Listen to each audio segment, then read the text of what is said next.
তো হ্যালো বন্ধুরা, আমরা এই 3 দিন সফর করলাম নিউ কুচবিহার থেকে। তা এখন আমরা পৌঁছে যাব আর কি কৃষ্ণরাজপুরমে, প্রায় পৌঁছানোর দিকে। এখন এই ভাইয়েরা এই যে এইদিকে আছে, অনেক ভাইয়েরা একসঙ্গে ছিলাম। তারপরে এখন জানি না এখন কে কোথায় যাবে না যাবে, কারণ কবে দেখা হবে কি হবে না। ঠিক ঠিক তাই আর কি এটা স্মৃতি হিসেবে আর কি রেখে দিলাম। এই যে দেখো, আমি এই বন্ধুদেরকে দেখাচ্ছি ভালো করে। তো তোমার বাড়ি কোথায় দাদা? বাড়ি গোসানি। গোসানি। তোমার বাড়ি? বামুনহাট। তোমার? এই যে এই ট্রেনে আসছি আমরা, বুকিং নাম্বার S5। বগি নাম্বার S5। তাই এখন সবাই নেমে পড়বে আর কি, তা আমিও নেমে পড়বো।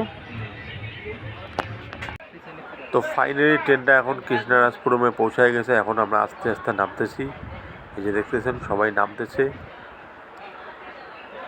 তো একে একে আমরা সবাই নেমে পড়লাম। তো আপনারা দেখতেইছেন, এটা হচ্ছে কৃষ্ণরাজপুরম।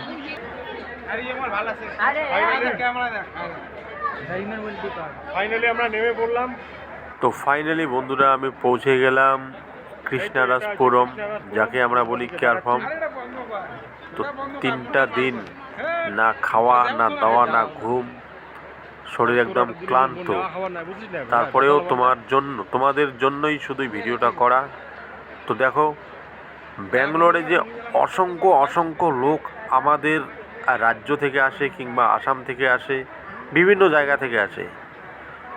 কত দেখো বেকার, কত যুবক ছেলেপেলেরা অনেক স্বপ্ন নিয়ে ব্যাঙ্গালোরে আসে, কিন্তু অনেকেরই স্বপ্ন সফল করতেছে, অনেকেই ব্যর্থ হয়ে যাচ্ছে।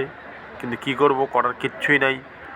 সেই স্বপ্ন নিয়ে আমিও চলে এসেছি ব্যাঙ্গালোরে। দেখা যাক আমি কতটা সফলতা অর্জন করতে পারি। আর তোমাদের কাছে আমার একটাই অনুরোধ, তোমরা আমাকে খুব আশীর্বাদ করো। আমি যেন আমার যেই স্বপ্নটা নিয়ে আসছি, আমি যেন স্বপ্নটা সফল করতে পারি।